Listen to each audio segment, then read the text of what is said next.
Hello everyone, आप सभी का स्वागत है आपके अपने यूट्यूब चैनल तैयारी सक्सेस की में। दोस्तों, इस वीडियो में हम लोग हिस्ट्री माइनर पेपर 1 का सिलेबस और इम्पोर्टेंट क्वेश्चन को डिस्कस करेंगे। दोस्तों, सिलेबस इसलिए डिस्कशन कर रहे हैं क्योंकि बहुत सारे स्टूडेंट को ये समझ में नहीं आ रहा है कि जो माइनर पेपर हिस्ट्री का है वो कौन। दोस्तों, आपको कोई भी डाउट नहीं बचेगा, इसकी गारंटी मैं लेता हूँ। पूरा वीडियो को ध्यान से देखना है लास्ट तक। तो दोस्तों, सबसे पहले हम लोग सिलेबस डिस्कशन करेंगे। उसके बाद हम लोग देखेंगे यहाँ से बनने वाला इम्पोर्टेंट क्वेश्चन। ठीक है, तो चलिए हम लोग पहले सिलेबस को देख लेते हैं। दोस्तों, आप लोगों के जो सिलेबस है, सिलेबस में आप लोगों को 1947 से लेकर के 2000 तक का इतिहास को पढ़ना है। यानी जो भी इतिहास घटा है आज़ादी के बाद से लेकर के वो इतिहास को आपको पढ़ना है, जो प्रमुख। ठीक है, तो सबसे पहला जो आज़ादी के बाद हम लोग फेस किए वही चीज़ को सबसे पहले इस सिलेबस में दिया गया है, वो है एक नए राज्य का उदय। दोस्तों, राज्य का मतलब देश होता है। ठीक है, तो समझिएगा थोड़ा। ठीक है, तो पहला जो टॉपिक हम लोग को डिस्कशन करना है वो है विभाजन और उसके परिणाम। दोस्तों, विभाजन मतलब है भारत विभाजन का बात हो रहा है। ठीक है, उसके बाद रियासतों का एकीकरण कैसे हुआ। उसके बाद यूनिट 2 में क्या है, यूनिट 2 में है गणतंत्र का निर्माण, जिसमें सबसे पहले हम लोग को देखना पड़ेगा संविधान सभा। नेक्स्ट है संविधान के प्रारूपण, 2000 तक का महत्वपूर्ण संशोधन। ठीक है, नेक्स्ट है राज्यों का पुनर्गठन। दोस्तों, इसमें से जो आपका टॉपिक है उसमें से सबसे ज़्यादा फोकस करना है भारतीय संविधान सभा पर। ऑब्जेक्टिव सवाल पूछेगा, अगर शॉर्ट में पूछे तो भी कवर हो जाएगा। मैं एक वीडियो का लिंक डिस्क्रिप्शन में दे दूंगा।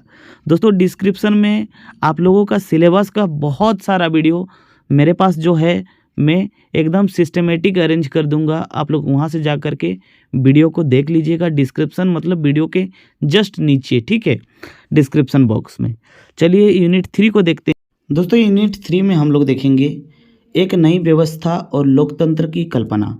यानी भारत उस टाइम नया व्यवस्था स्टार्ट किस तरह से करेगा और विदेश नीति को किस तरह से अपनाएगा, उसको पूरा इस सिलेबस में मेंशन किया गया है।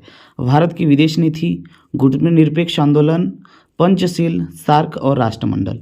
दोस्तों, अगर बात करें गुटनिरपेक्ष आंदोलन की तो इसके बारे में मैं पूरा डिटेल्स वीडियो इसी वीडियो के डिस्क्रिप्शन में दे दूंगा। सार्क का भी वीडियो डिस्क्रिप्शन में आपको मिल जाएगा। ठीक है, उसके बाद दोस्तों नियोजित अर्थ विकास, मिश्रित अर्थव्यवस्था एवं पंचवर्षीय योजना जो भारत में लागू किया गया व्यवस्था के रूप में, ये आपको पढ़ना था। ठीक है, नेक्स्ट आपको इसी यूनिट में स्वतंत्रता के बाद के वर्षों में ट्रेड यूनियन आंदोलन। दोस्तों, ये इतना इम्पोर्टेंट नहीं है, बस आपके सिलेबस में है। नेक्स्ट है महिलाओं और राजनीतिक हिंदू कोड बिल, भारत में महिलाओं की स्थिति रिपोर्ट। ठीक है, यह है सिलेबस। उसके बाद यूनिट 5 में दोस्तों सिलेबस में क्या है, राष्ट्र के समक्ष चुनौती। यानी आज़ादी के बाद हम लोग को किस तरह की चुनौती को फेस करना पड़ा, ये हम लोग को यूनिट 4 में पढ़ना है। ठीक है, तो जिसमें पहला है राष्ट्र के भीतर संघर्ष, जिसमें कश्मीर, आप लोग सभी जानते हैं कि कश्मीर में आए दिन गोलीबारी, आतंकी मुठभेड़ चलता रहता है।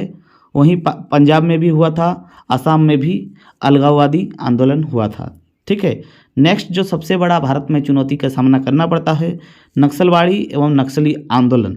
ठीक है, भारत में जनजातीय राजनीति, यानी कोई एक जनजाति खड़ा हो जाएगा, भारत की राजनीति को ये करेगा। ठीक है, दूसरा है जो सबसे बड़ा हम लोग को कह सकते हैं कि सबसे बड़ा ट्रेजेडी हुआ था, वो था भारत में आपातकाल। ठीक है, और जेपी आंदोलन। नेक्स्ट है सांप्रदायिकता का समस्या, और नेक्स्ट जो हम लोग को दूसरे देश के साथ युद्ध करना पड़ा था, मतलब स्थिति इस तरह से क्रिएट हो गया था कि हम लोग को लड़ना ही पड़ा। उसमें जो महत्वपूर्ण युद्ध है चीन के साथ युद्ध और पाकिस्तान के साथ युद्ध को आपके सिलेबस में स्पेशली मेंशन किया गया है। ठीक है, तो दोस्तों जी ये सब हम लोग का सिलेबस था। अभी आप लोगों को किस तरह का क्वेश्चन को पढ़ करके जाना होगा इस वीडियो में देखिएगा। ठीक है, तो चलिए हम लोग उसको भी डिस्कस कर लेते हैं। दोस्तों आपके सिलेबस के हिसाब से जो सबसे ज़्यादा इम्पोर्टेंट क्वेश्चन रहेगा वो ये सारे सवाल रहेंगे। तो पहला प्रश्न बन सकता है, भारत विभाजन के कारण और परिणामों का वर्णन करें। मोस्ट इम्पोर्टेंट सवाल बनेगा, भारत विभाजन के कारण और परिणाम। नेक्स्ट है, देशी रियासत के एकीकरण की प्रक्रिया को समझाइए। दोस्तों भारत जब आज़ाद हुआ था तो एक संपूर्ण भारत नहीं था, ठीक है, भारत बहुत सारे टुकड़ों में बटा हुआ था जो देशी रियासत कहलाते थे, उसको सभी मिला करके एक पूरा भारतवर्ष बनाया है, उसी को कहते हैं देशी रियासतों का एकीकरण। तो ये टॉपिक आप लोगों के लिए बहुत बहुत इंपॉर्टेंट है, ठीक है। नेक्स्ट सवाल जो इम्पोर्टेंट है वो है, भारतीय संविधान के विशेषताओं का वर्णन करें। मोस्ट इम्पोर्टेंट है, संविधान की क्या विशेषताएं हैं, इसलिए हम लोग संविधान को सबसे पहले रखते हैं। इस चीज़ को आपको पढ़ करके जाना होगा, बहुत ही इंपॉर्टेंट है। नेक्स्ट है, गुटनिरपेक्ष आंदोलन के मुख्य उद्देश्य क्या थे।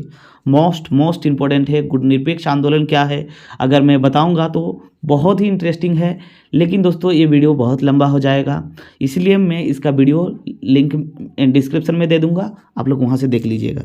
नेक्स्ट है, पंचशील की मुख्य सिद्धांत क्या है।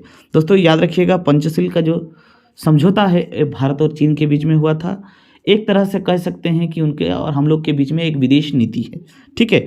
तो ये भी इम्पोर्टेंट है, जरूर करके जाइएगा।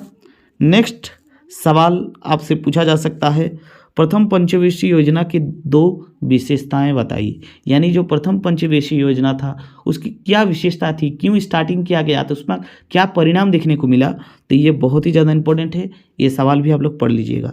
नेक्स्ट है, जेपी आंदोलन के बारे में आप क्या जानते हैं। दोस्तों ये जो जेपी आंदोलन है ये मोस्ट इम्पोर्टेंट है, पढ़ करके जाइए, थोड़ा बहुत उनके जीवनी, उनका जन्म, उनके बारे में थोड़ा बहुत पढ़ लीजिएगा, ऑब्जेक्टिव में सवाल पूछ सकता है, ठीक है। नेक्स्ट सवाल आपको यहाँ से पूछेगा, भारत चीन युद्ध के कारण क्या थे। दोस्तों भारत चीन युद्ध के क्या कारण था, इसका वीडियो का लिंक मैं डिस्क्रिप्शन में दे दूंगा, वहाँ से जाकर देख लीजिएगा, आराम से ये कवर हो जाएगा, ठीक है। नेक्स्ट हो जाएगा, सार्क देश के निर्माण की प्रक्रिया को समझाइए। दोस्तों ये जो सार्क ऑर्गेनाइजेशन है इसका निर्माण कहाँ से, कब, कितने देशों के साथ मिल करके और क्यों किया गया, इसका सबसे बेस्ट पूरा यूट्यूब का बेस्ट वीडियो मैं दूंगा, इसी चैनल पे लिंक डिस्क्रिप्शन में है, जा कर के देख लीजिए। दोस्तों ये वाला वीडियो 40K यानी 40,000 व्यू जा चुका है और पूरा YouTube का सबसे बेस्ट वीडियो है। दोस्तों आप लोग किसी का भी वीडियो देखिए, उसके बाद ये वाला वीडियो देखिएगा, सार्क देशों का निर्माण वाला में सबसे बेस्ट लगेगा, ठीक है। तो दोस्तों ये रहा आप लोगों का पूरा सिलेबस और इम्पोर्टेंट क्वेश्चन। दोस्तों आप सभी से मेरा रिक्वेस्ट है, अगर आपको ये वीडियो अच्छा लगा है तो प्लीज़ सबसे पहले इस वीडियो को अपने दोस्तों के साथ शेयर कर दीजिए, जिसका मतलब हिस्ट्री माइनर है, ठीक है। और इस चैनल को जरूर सब्सक्राइब कर लीजिए, चैनल को सब्सक्राइब करेंगे तो भविष्य में ऐसे ही आप लोगों को वीडियो मिलेगा। वीडियो दोस्तों आप लोग करते क्या है, एग्ज़ाम के पहले बहुत ही ज़्यादा देखते हैं और जब सिलेबस चालू रहता है उस टाइम आप लोग ज़्यादा ध्यान नहीं देते हैं, इसीलिए क्या होता है आप लोगों को प्रेशर ज़्यादा होता है। तो आप लोग चैनल के साथ जुड़िए और हम लोग पहले से ही स्टार्टिंग से ही पढ़ेंगे तो आप लोगों को कभी भी प्रॉब्लम नहीं आएगा, ठीक है। बाकी अगर आप लोगों को ये वीडियो सही लगा है तो लाइक कीजिए, चैनल पे नए हैं तो चैनल को सब्सक्राइब कर लीजिए और वीडियो को शेयर जरूर करना है। मिलते हैं नेक्स्ट वीडियो में, तब तक के लिए जय हिंद।